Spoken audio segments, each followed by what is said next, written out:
Nagpunta kami sa Beverly Hills at sa Hollywood. Grabe, guys! Nagpunta kami sa labas ng Beverly Hills Hotel. Tapos, yan, dito na tayo sa Sunset Boulevard, kung saan maraming mga puno ng gaganda. You see this house, this mansion on my left hand side in the movie called 2012, Dark Knight Rises. This is where Mr. Bruce Wayne, Ra's al Ghul's daughter, one of his family members is going to finish a place called Sagrada Familia, also known as the Cathedral. He never got to finish. And then, nandito na tayo sa Rodeo Drive.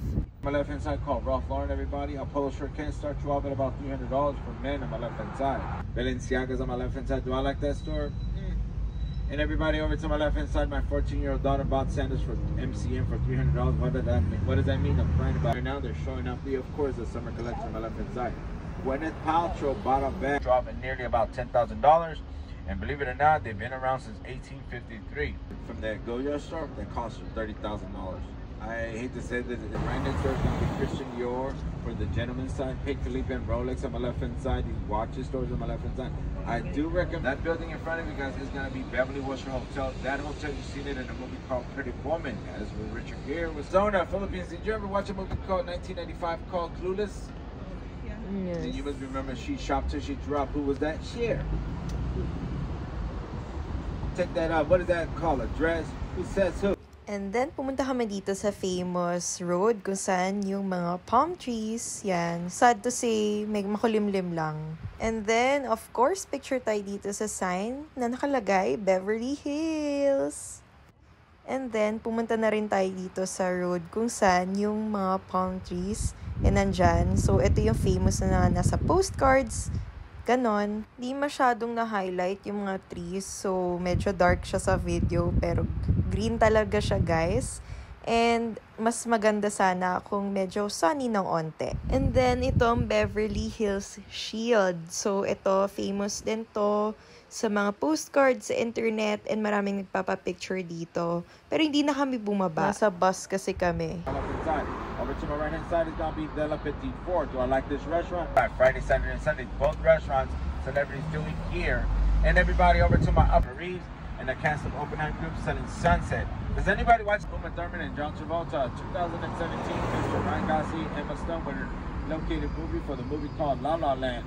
Last year in August, he kicked off his TV show called The Golden Bachelor. Jerry at the age of 72 was looking for love.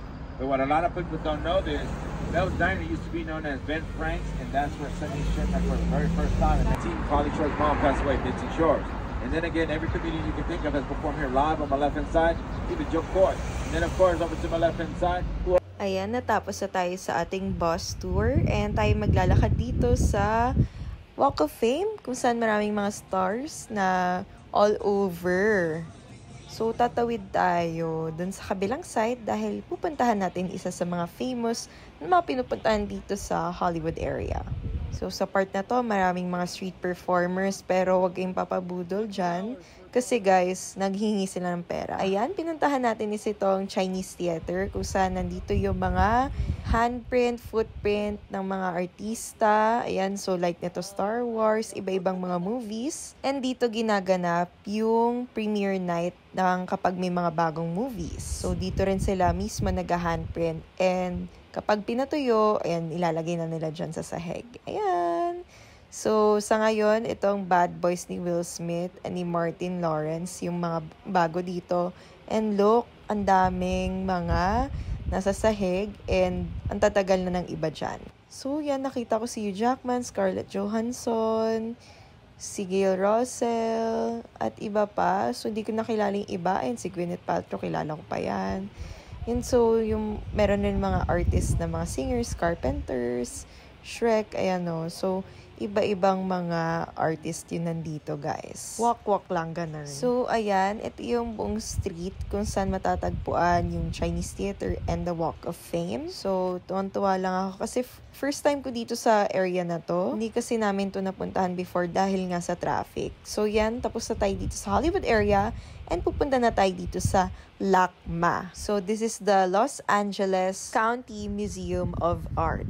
Yan, so after all of the tour, kain muna tayo. Dito kami ngayon sa LACMA. So, nag-share lang ako pero kakain muna kami and then magpapapicture dun sa mga lights. So, ayun.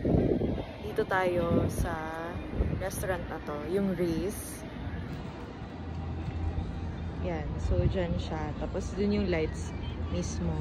So, let's go. Eat muna tayo.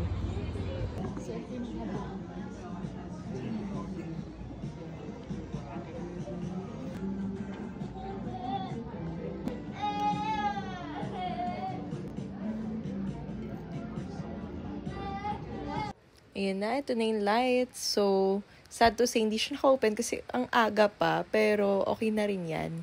Carry na rin yan sa ating photo shoot. So, maganda yung lights na yan pag gabi. Lalo na yung naka-open talaga siya. This is called the Urban Lights, a large-scale assemblage sculpture by Chris Burden. This is located at the entrance of LACMA. And it consists of restored street lamps from 1920s to 1930s. Meron silang show, tinatawag na Jazz at LACMA. So, I think this is free. But, ayan, may mga music. So, pwede ka makinig. Pero, hindi na namin naabutan yun kasi sa bandang gabi pa yon. And, yeah. So, ito na ulit tayo. Paalis na sa LACMA. And, paalis na tayo dito sa Hollywood area. So, thank you guys for watching this video. So, may mga next pa tayong videos at gagalaan. Ganern.